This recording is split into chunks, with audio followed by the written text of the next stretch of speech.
Así que les voy a pedir que me acompañen en sus Biblias a la carta de Pablo a los Romanos, capítulo 8. Vamos a estar leyendo los versículos 35 al 39 y vamos a titular esta ministración Más que Vencedores. A propósito de las palabras del pastor cuando hablaba de nuestro hermano que ha partido con el Señor, hablaba de cómo el cáncer parece haber vencido, pero sabemos que en Cristo somos más que vencedores, y un día la muerte que ya fue vencida va a ser aplastada, va a ser sorbida en victoria. Leo los versículos 35 al 39 de Romanos 8. ¿Quién nos separará del amor de Cristo? ¿Tribulación o angustia o persecución o hambre o desnudez o peligro o espada? Tal como está escrito, por causa tuya somos puestos a muerte todo el día, somos considerados como ovejas para el matadero. Pero en todas estas cosas somos más que vencedores por medio de aquel que nos amó. Porque estoy convencido de que ni la muerte ni la vida, ni ángeles ni principados, ni lo presente ni lo porvenir, ni los poderes, ni lo alto ni lo profundo, ni ninguna otra cosa creada nos podrá separar del amor de Dios que es en Cristo Jesús, Señor nuestro. Amén. Vamos a orar. Te damos gracias, oh Señor, porque tú, siendo el alto y sublime, te has dignado, te ha placido en tu gracia y en tu misericordia en mirar con agrado al bajo y al humilde de espíritu. Gracias, oh Señor, porque tú, siendo el creador, el sustentador, el redentor, no nos has dejado en la oscuridad, sino que nos has dado la luz de tu palabra para que en tu luz veamos la luz. Y por eso estamos aquí en esta mañana, rogándote, implorándote, oh Señor, habla tú a nuestras almas. Por tu palabra y por tu espíritu, muéstranos el camino que debemos seguir. Danos la fe para creerte, la disposición para obedecerte. Te rogamos que tú perdones nuestros pecados, porque son muchos y son todos contra ti.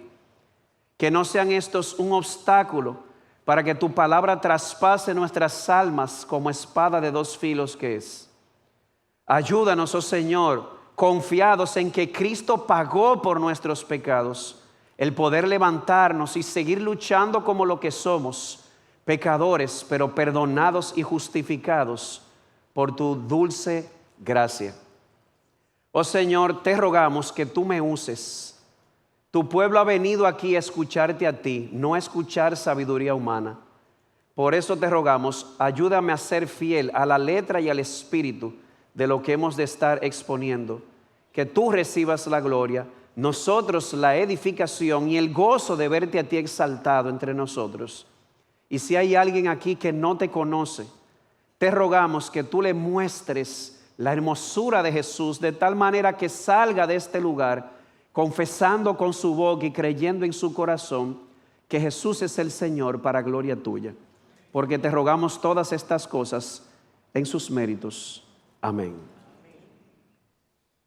Durante 86 años he sido su siervo y no me ha hecho mal alguno. ¿Cómo puedo ahora blasfemar de mi rey que me ha salvado? Esas fueron las palabras del anciano Policarpo, padre de la iglesia primitiva, obispo de la iglesia en Esmirna, que vivió entre los años 70 al 150 después de Cristo, y dijo esas palabras después que fue presionado por un procónsul romano para que negara a Cristo y le rindiera pleitesía al César. Vuelvo y repito, durante 86 años lo he servido, decía él, y lo único que me ha hecho es bien, no voy a negar a mi Señor. Y quise iniciar con esta cita porque creo que ilustra de una manera magistral el nivel de amor y de compromiso que la gracia de Dios puede generar en una persona que está convencida y agradecida por todo el amor que ha recibido de Dios en Cristo Jesús. Y hemos elegido este texto para desarrollar este tema más que vencedores, Romanos capítulo 8. Creemos que para nadie es un secreto que si usted lee este capítulo varias veces, notará que el tema central de este capítulo es la seguridad eterna que tenemos los creyentes. ¿Usted sabe por qué estamos seguros? Estamos seguros porque nuestra salvación no depende de lo que hemos hecho o de lo que hemos dejado de hacer.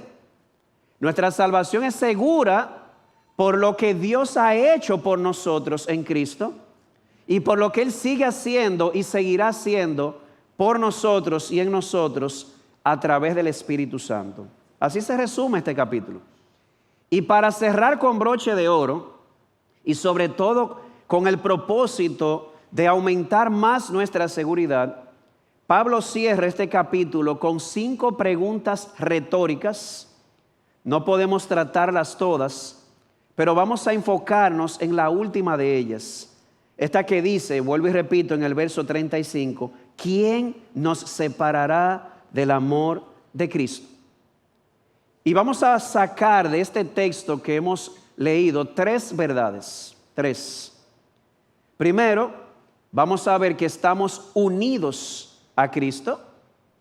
Segundo, vamos a ver que nuestra unión con Cristo no excluye el sufrimiento y el dolor en nuestras vidas.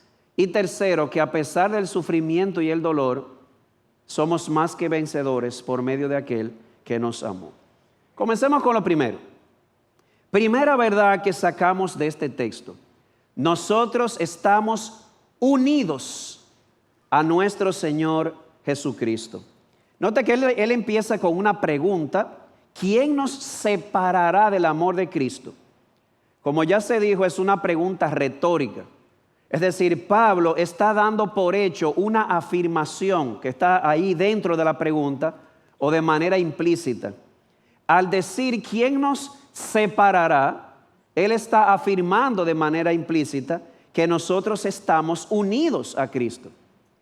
Ahora bien, una pregunta interesante cuando yo estudiaba este texto hace unos años es: ¿qué tipo de unión es esta que tenemos nosotros con Cristo? Y para responder esa pregunta, les voy a pedir que leamos el verso 36. Dice, tal como está escrito, o sea que él está fundamentando lo que acaba de decir en el verso 35 con una cita del Antiguo Testamento que él da en el 36. Como está escrito, por causa tuya somos puestos a muerte todo el día, somos considerados como ovejas para el matadero.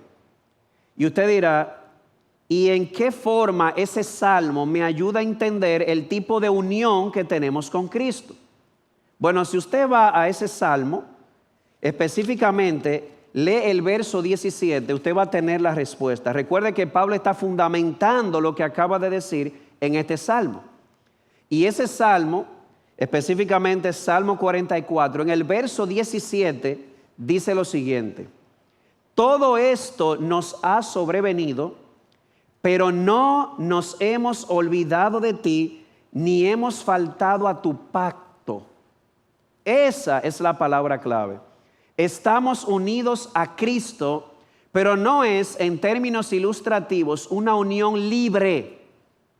Es una unión de pacto, es una unión de compromiso, como una unión matrimonial. ¿Qué es lo que tenemos en el matrimonio?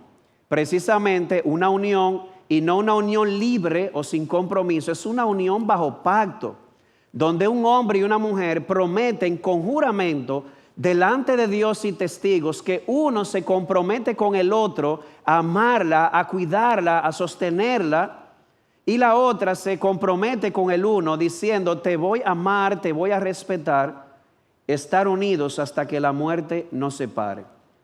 Y vuelvo y repito, esto es simplemente para ilustrar que nuestra unión con Cristo es precisamente una unión de pacto como la unión matrimonial. Ahora bien, eso levanta una pregunta. ¿Cuál es el fundamento sobre el que descansa esa unión pactual que tenemos entre Cristo y nosotros, o que existe? Bueno, usando los términos del matrimonio, se supone que el pacto matrimonial entre mi esposa y yo descansa en el amor. Nosotros no hicimos este pacto mutuo de unirnos hasta que la muerte nos separe porque alguien nos obligó. Nosotros lo hicimos porque después de conocernos, yo entendí, esa es la mujer con la que yo quiero envejecer. Ella entendió, ese es el hombre con todos sus defectos con el que yo quiero envejecer. Es decir, la unión matrimonial, que es una unión pactual, está fundamentada en el amor. De igual forma, nuestra unión con Cristo, que es una unión pactual, también está fundamentada en el amor. Note, ¿quién nos separará de qué? Del amor de Cristo. Y esta frase ha traído muchas discusiones, pero yo voy a salir de la melliza porque voy a decir A y B son correctas. ¿Cómo así, pastor? Cuando dice del amor de Cristo, hay unos que dicen no, porque si el genitivo en el griego, que si es objetivo, que si es subjetivo. Algunos dicen que aquí se refiere al amor de Cristo hacia nosotros, y hay otros que dicen no, se refiere al amor nuestro hacia Cristo. Entonces yo lo voy a poner más sencillo. Espero mostrar por el texto que A y B son correctas. En otras palabras, ¿quién nos separará del amor de Cristo? Según Romanos 8 y según su trasfondo en el Antiguo Testamento, no tengo que elegir si es una unión de pacto o de compromiso. Entonces aquí tenemos tanto el amor de Cristo hacia nosotros, que es el fundamento, pero como resultado el amor y la lealtad nuestra hacia Cristo. Le amamos porque Él nos amó primero. Pastor, ¿y dónde te saca que aquí el primer elemento o la primera variable en esta ecuación es el amor de Dios? Sencillo. Mire el verso 37 y mírelo usted mismo. Dice, pero en todas estas cosas somos más que vencedores por medio de aquel que nos... ¿Está claro? El fundamento sobre el que descansa esta unión de pacto es el amor. Pero la primera variable en esta ecuación, para ilustrarlo, es el amor de Cristo hacia nosotros, por medio de aquel que nos amó. Y lea el capítulo y usted notará hasta dónde llega el amor de Cristo por nosotros. Él se entregó voluntariamente por nosotros. Él murió por nosotros. Él resucitó por nosotros. Y hoy, dice el mismo texto en el verso 34, está sentado a la diestra del Padre, intercediendo por nosotros. Mi amado hermano, mi amada hermana, tú que estás unido a Cristo, recuerda esto. Esto no es un cliché. Jesús te ama. Alguien decía, ¿cómo yo sé que Jesús me ama? Y un puritano le respondió, esa pregunta debería ser ofensiva para Dios. Mató a su hijo por ti cuando tú eras su enemigo y todavía tú preguntas que si Él te ama. Claro que te ama. Él se entregó a sí mismo por ti y hoy está intercediendo por ti. Tu nombre está en su boca, en los cielos, a la diestra del Padre. Pero como les decía, el pacto no es solamente de un lado hacia otro, también del otro hacia el uno. También entendemos que aquí el amor nuestro, como resultado del amor de Cristo, debe entrar en la ecuación. Y espero mostrarlo en dos partes. Primero, miren el verso 28 de Romanos 8. Claro, porque después de ver todo ese amor de Cristo hacia nosotros, es decir, la respuesta natural o esperada es que le amemos porque Él nos amó primero.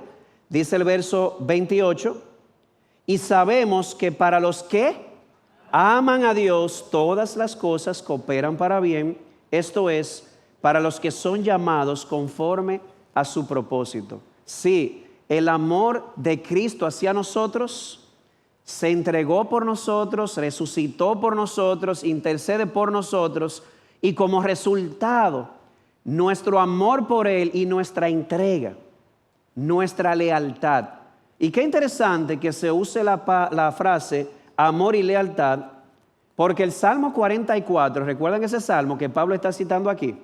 Yo quiero que ustedes escuchen nuevamente los versos 17 y 18 del Salmo 44, que es el que Pablo cita en el verso 36. Perdón, exacto, en el verso 36. Dice, Salmo 44, 17 y 18, todo esto nos ha sobrevenido. No sabemos qué, pero parece que no es algo muy agradable. Todo esto nos ha sobrevenido, pero no nos hemos olvidado de ti, ni hemos faltado a tu pacto. No se ha vuelto atrás nuestro corazón, ni se han desviado nuestros pasos de tu senda. Pueden ver aquí una persona tan enamorada de su Dios, que él dice, aunque nos vengan estas cosas, nada nos hará romper este pacto. Nada va a romper mi lealtad y mi amor hacia Cristo. De ahí la cita con la que iniciamos. Cuando Policarpo dijo, 86 años he servido a mi Cristo y lo único que ha hecho es hacerme bien. No lo voy a abandonar. En fin, estamos unidos a Cristo. Y no en una unión libre, es una unión de pacto, una unión de compromiso que está basada en el amor de Cristo hacia nosotros y como resultado nuestro amor por Él, porque como dice Primera de Juan 4:19, nosotros le amamos a Él, ¿por qué? Porque Él nos amó primero. El amor de Cristo hacia nosotros y nuestro amor y lealtad hacia Él. Esa es la primera verdad. Segunda verdad, hermano, hermana, prepárese para esto. Realismo bíblico. Aunque usted es amado por Cristo, eso es así porque lo dice la Biblia. Aunque usted ama a Cristo y le es leal a Cristo, eso no excluye el sufrimiento en su vida. Dice Pablo en Romanos 8, una vez más, verso 35, ¿quién nos separará del amor de Cristo? Tribulación, o angustia, o persecución, o hambre, o desnudez, o peligro, o espada. Qué interesante. Aquellos que son amados por Cristo y que aman a Cristo pueden experimentar sufrimiento. De hecho, Pablo da aquí algunos ejemplos del tipo de sufrimiento que podemos experimentar por Él. Tribulación, angustia, persecución, hambre, desnudez, peligro, espada. Y es aquí donde alguien pregunta, ¿qué? ¿En serio? O sea, ¿puede un verdadero creyente amado por Jesús y que ama a Jesús con un amor inquebrantable experimentar estas cosas? ¿Sabe qué es lo interesante? Que Pablo no solamente lo dice teóricamente, es que Pablo lo vivió en carne propia. Segundo los Corintios 11, 23 al 27, escucha este currículo. Dice Pablo, ¿son servidores de Cristo? Hablo como si hubiera perdido el juicio. Yo más, en muchos más trabajos, en muchas más cárceles, en azotes un sinnúmero de veces, a menudo en peligros de muerte. 5 veces he recibido de los judíos 39 azotes. 3 veces he sido golpeado con varas. 1 vez fui apedreado. 3 veces naufragué. Y he pasado una noche y un día en lo profundo.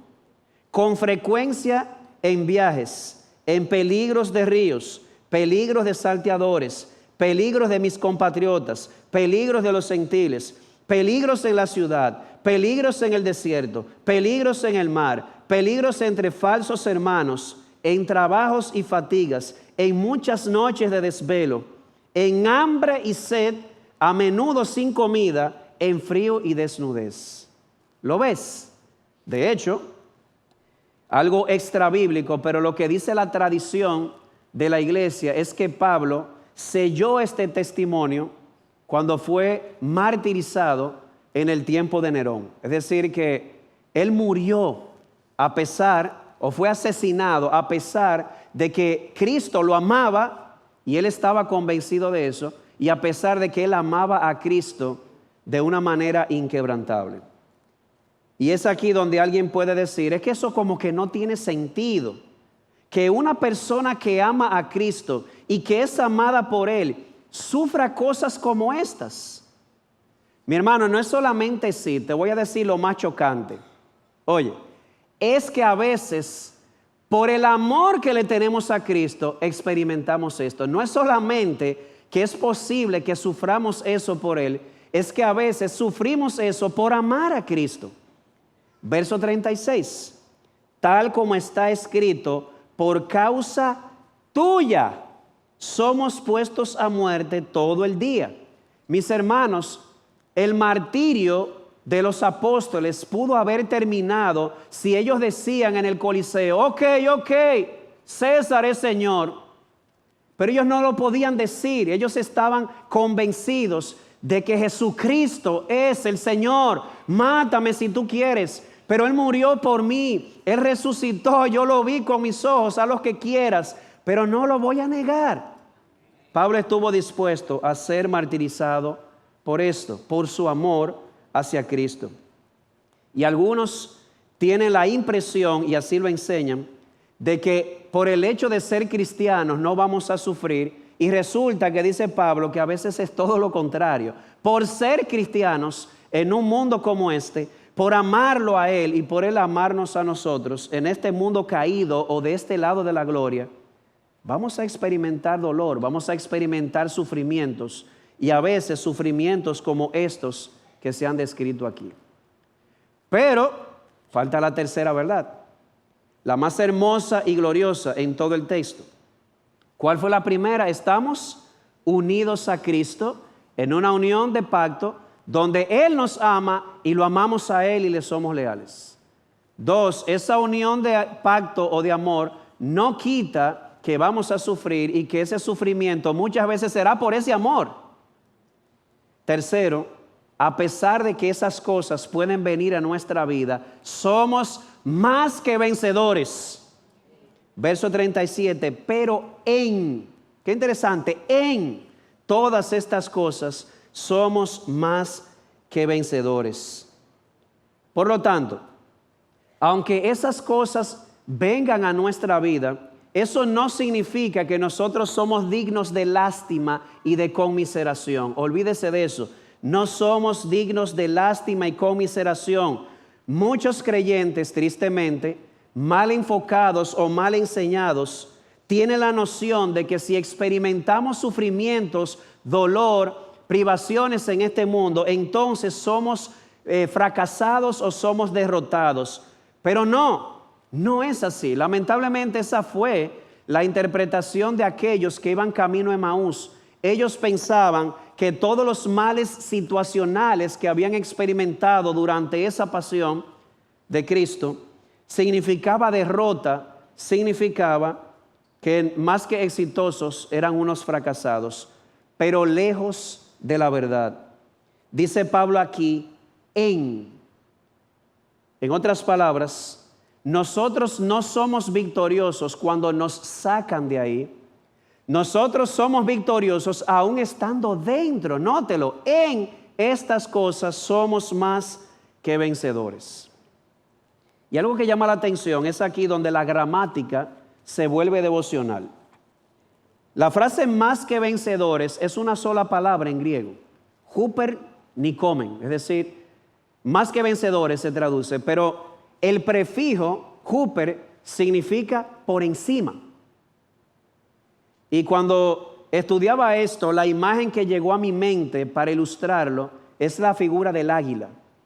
¿Sabes en qué se diferencia el pato del águila? Cuando viene la tormenta, el pato se esconde. El águila, de una manera magistral, coloca sus alas de una forma que la tormenta levanta al águila. Eso es lo que se llama aerodinámica. De tal manera que aunque la tormenta sigue ahí, el águila está volando por encima. Mi amado hermano, tú y yo en Cristo somos más que vencedores, porque aunque venga la tormenta, en Cristo tenemos el poder y en el Espíritu de volar por encima de la tormenta.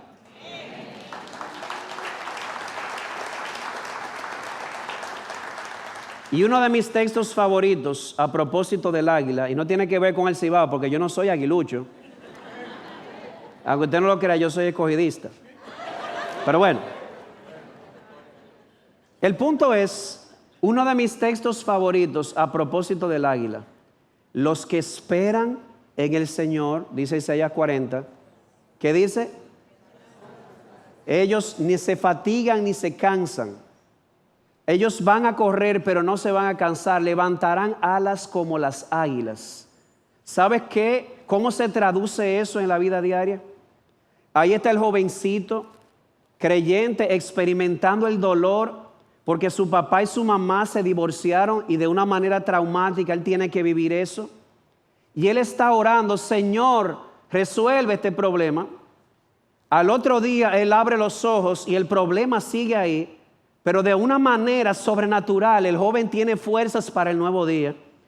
Una semana después abre sus ojos, el problema sigue ahí, pero de una manera sobrenatural, el muchacho vuelve y tiene fuerzas para el nuevo día.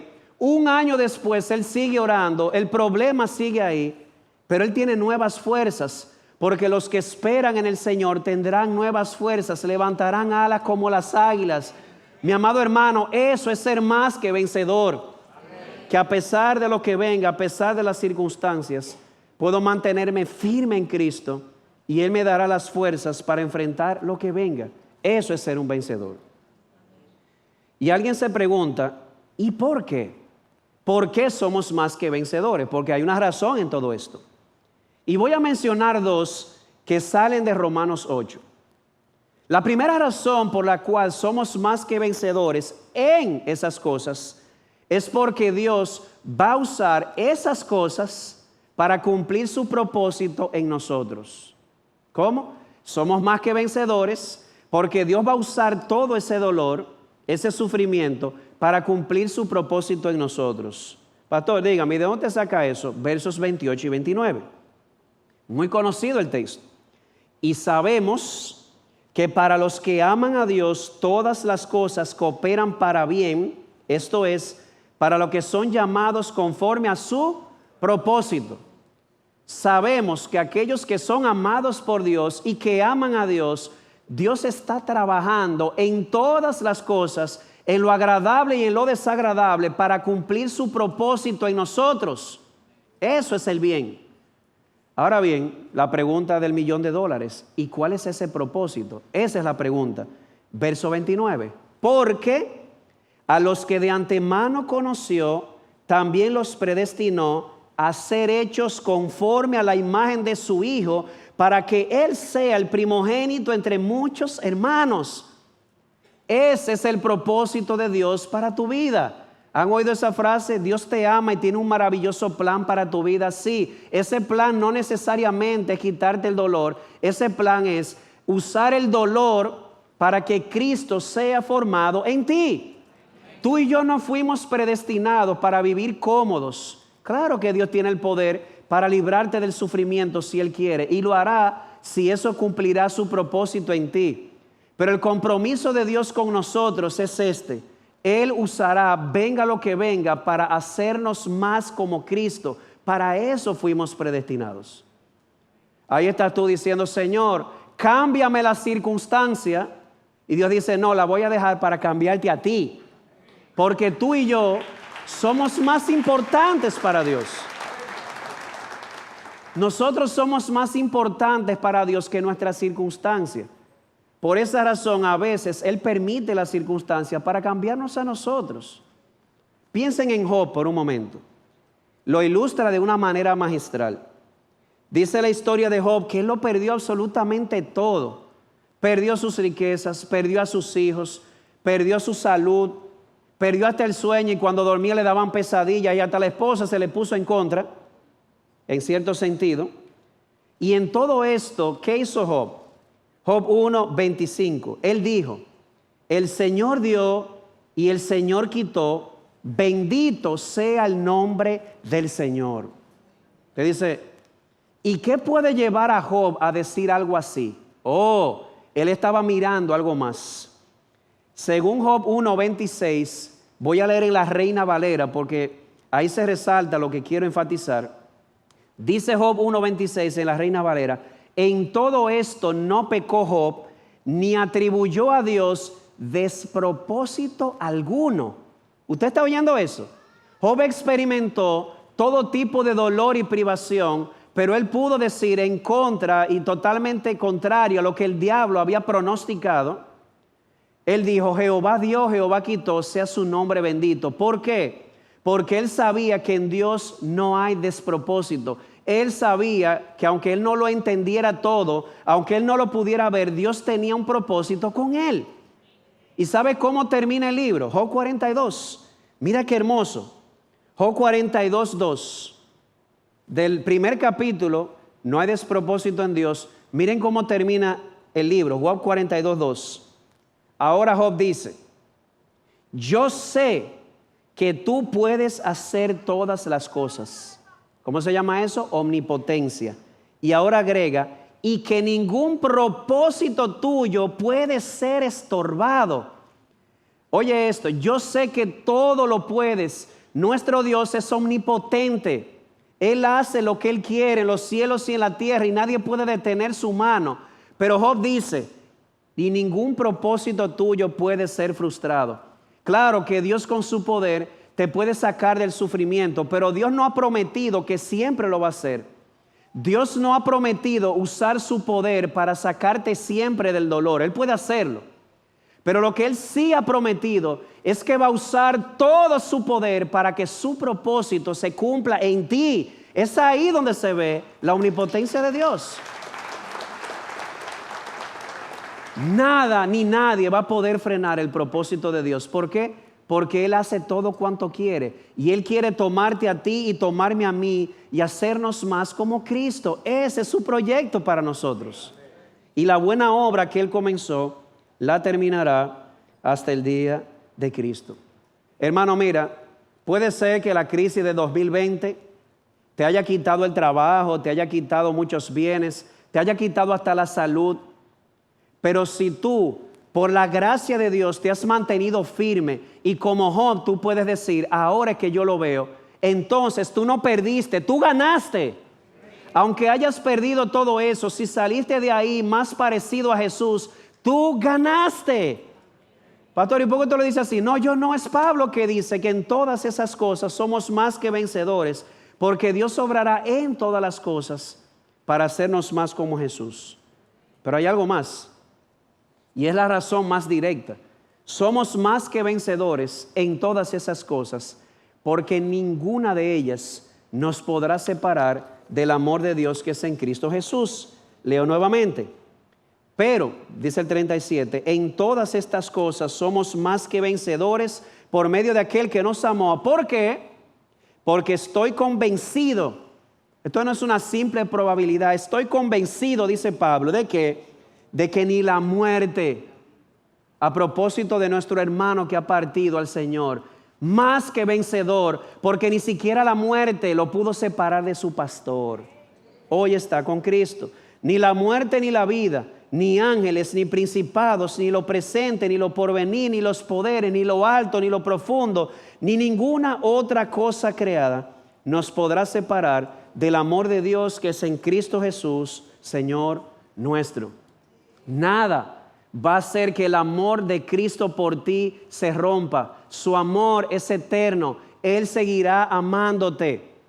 Si tú piensas, y si ante las calamidades yo me quiebro, no romperá eso el amor de Cristo por mí. No, el Señor nos sigue amando. Su amor es eterno. Miren, el amor de Cristo es tal que según el pasaje que leímos, Él nos amó desde la eternidad. A los que de antemano conoció, literalmente significa, los hizo el objeto de su amor. Mi hermano, tú estabas en la mente de Cristo desde antes de la fundación del mundo. Amén. Yo recuerdo la primera vez, yo me casé con 24, duramos 3 años, mi esposa y yo, sin hijos. Luna de miel por aquí, por allá, gozadera en el Señor. Y recuerdo como ahora, 3 años después, cuando dijimos: hay mucha tranquilidad en esta casa. Es hora de buscar muchachos. Yo estaba en mi casa un sábado por la mañana, estaba en la computadora, y en eso llega mi esposa y me tira un sobre que dice Amadita. Aquí hay de eso. Yo tragué así. Cuando yo abro ese sobre lo saco, dice positivo y no era COVID. Mi esposa estaba embarazada. Hermanos, ustedes podrán entender que yo reaccioné de la forma más extraña posible. Yo me molesté, yo me turbé. ¿Por qué? Porque estaba siendo impactado ahora con la noticia de que iba a ser padre. Y yo no sabía si estaba preparado para eso. Pero en la medida que iba pasando el día, ya en la noche, ese sentimiento de turbación se había convertido en algo tan hermoso. Yo no podía entender cómo al final del día ya yo amaba tanto a una personita que yo ni siquiera conocía. Yo la amé antes de nacer. De hecho, ya teníamos planes para ella. Bueno, si es hembra le vamos a poner Lía. Yo quería Noelia, pero mi esposa dice Lía que va. Claro que el trato fue que el segundo lo ponía yo y el tercero entre los dos. Ya teníamos planes de si es chica, la vamos a poner en clase de arte y esto y aquello y le vamos a pintar la habitación así. A los que de antemano conoció, a los que de antemano amó, los predestinó para hacerlos como Cristo. Puedes ver, Él nos amó tanto que ya tenía planes para nosotros y era transformarnos a la imagen de Cristo. Así nos ha amado. Entonces, ¿tú crees que un amor que empezó en la eternidad, a los que de antemano conoció, los predestinó, los llamó, los justificó, los glorificó? Mi hermano y mi hermana, es que nadie lo va a poder romper. Nadie nos puede separar de su amor. Y cuando entendemos eso, nuestra respuesta debería ser como la del anciano Policarpo. Nos pueden despojar, decía Lutero, de bienes, de nombre, de hogar, hasta el cuerpo destruir. Pero de Cristo nadie me va a separar. Él es el amor de nuestras vidas. Él nos amó primero al punto de que dio su vida por nosotros. Ahora nosotros le amamos y le somos fieles y leales a Él, aún en medio del sufrimiento. Y déjame decirte una cosa. Tú dirás, entonces ya, somos más que vencedores porque en medio del dolor y el sufrimiento y la muerte, nosotros vamos a ser transformados como Cristo. Sí, pero eso no es el final de la historia. Mi amado hermano y mi amada hermana, la victoria será consumada. ¿Sabes por qué? Porque un día el dolor, la muerte, la enfermedad y toda maldición van a ser aplastados, van a ser absorbidos en victoria. Cristo va a vencer y ya no habrá más maldición, ni más dolor, ni más muerte. Mira ahí mismo en Romanos 8. Leo desde el 17, desde el 18. Pues considero que los sufrimientos de este tiempo presente, puede ser tribulación, angustia, persecución, desnudez, peligro, espada. Considero que esos sufrimientos no son dignos de ser comparados con la gloria que nos ha de ser revelada. ¿Por qué? Porque el anhelo profundo de la creación es aguardar ansiosamente la revelación de los hijos de Dios, porque la creación fue sometida a vanidad, no de su propia voluntad, sino por causa de aquel que la sometió en la esperanza. ¿Cuál esperanza? De que la creación misma será también liberada de la esclavitud de la corrupción a la libertad de la gloria de los hijos de Dios. Pues sabemos que la creación entera gime y sufre dolores de parto hasta ahora. Y no solo ella, sino que también nosotros mismos que tenemos las primicias del Espíritu, aún nosotros mismos gemimos en nuestro interior, aguardando ansiosamente la adopción como hijos, la redención de nuestro cuerpo. Mi amado hermano, sí, hoy somos más que vencedores, porque a pesar del sufrimiento y la muerte, eso no nos puede separar de Cristo. Dios cumplirá su propósito en nosotros, pero la victoria se acabará o será consumada cuando todas esas cosas sean aplastadas. Un día Cristo hará nuevas todas las cosas y ya no habrá sufrimiento, ya no habrá dolor. Las bodas del Cordero con el amado de nuestras almas, y no se va a escuchar hasta que la muerte los separe, porque estaremos así para siempre con el Señor. Amén. Nuestra victoria es segura. Sí, hoy nos dolemos porque la muerte se ha llevado a nuestro hermano, Pero Jesús demostró de que la muerte no tiene la última palabra. Cristo la tiene porque resucitó. Y un día la muerte será sorbida en victoria, será devorada porque nuestro hermano también resucitará en gloria. Y lo veremos. Tú y yo lo veremos. Y ya para ir cerrando, pastor, dígame, ¿y cómo yo puedo estar seguro de eso? Porque Pablo dice, yo estoy convencido. ¿Cómo yo puedo llegar a ese convencimiento? ¿Por qué yo sé que es seguro? ¿Por qué yo puedo estar convencido de que Dios usará todo para transformarme? ¿Por qué yo puedo estar convencido de que nada va a romper el amor de Cristo hacia mí y mi lealtad hacia Él? Oh, porque Cristo lo garantizó en la cruz del Calvario. Verso 37.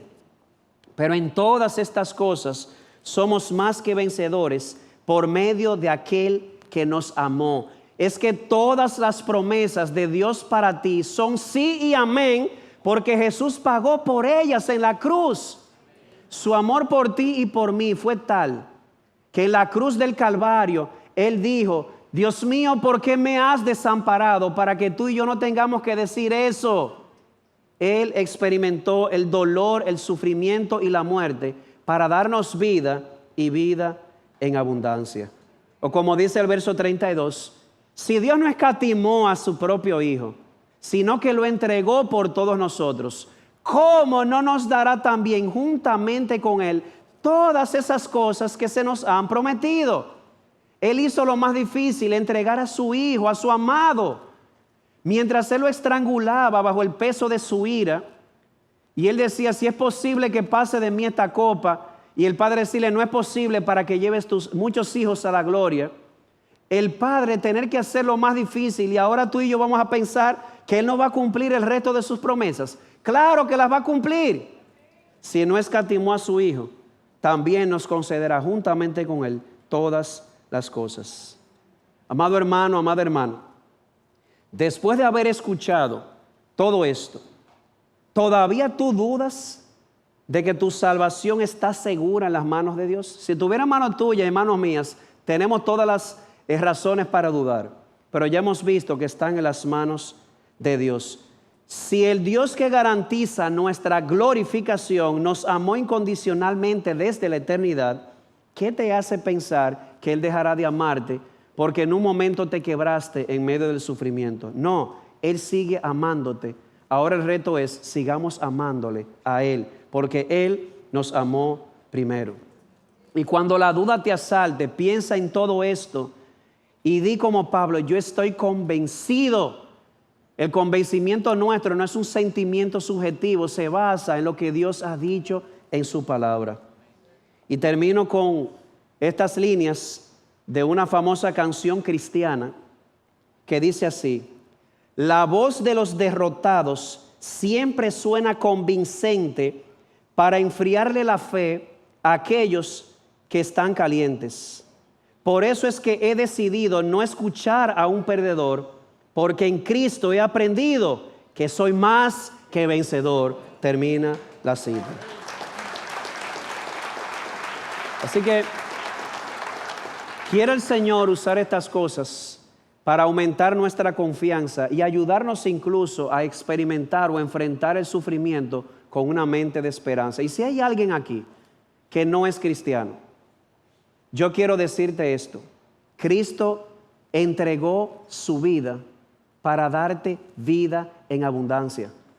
Pastor, es que usted no sabe todo lo que yo he hecho y ahora mismo ni siquiera me interesa. Yo no sé qué tan grande ha sido tu pecado. Yo lo que sí te puedo decir es que la gracia y el poder de Cristo es más grande que todos tus pecados juntos. Y que si tú vienes a Él hoy, Él te recibe, te abraza, pasas a ser hijo de Dios, hermano de Cristo y coheredero juntamente con Él. Y aunque hoy sufras por amor a su nombre, un día aquellos que sufren con Él serán glorificados con Él. Ven, hoy, arrepiéntete ahí donde estás sentado. No te voy a pedir que pase o que levante la mano. En corazón, clámale a Dios. El que hizo el oído, ¿no te va a escuchar? Claro que sí. Clama, porque todo el que invoque el nombre del Señor será salvo. Y pídele a Dios que te muestre por la fe que independientemente de lo grande que haya sido tu pecado, Jehová cargó en él el pecado de todos nosotros. Quiere el Señor traerte a esta familia de la fe y darte esa esperanza de que nada ni nadie nos podrá separar de Él. Vamos a orar. Gracias, Señor, por las grandes y preciosas promesas que tú nos has dado en tu palabra. Gracias, oh Señor, porque todas tus promesas son sí y amén en Cristo Jesús. Porque por su muerte en la cruz, con su sangre, Él compró cada una de las promesas del nuevo pacto que hoy disfrutamos, incluyendo el perdón de pecados. Es por eso que te rogamos que si hay alguien aquí, oh Señor, que por tu palabra y por tu espíritu ha sido convencido en el corazón de que es malo y necesita un Salvador, muéstrale, Padre, que Jesús es el Salvador y de que Él no echa fuera a ninguno que venga a Él.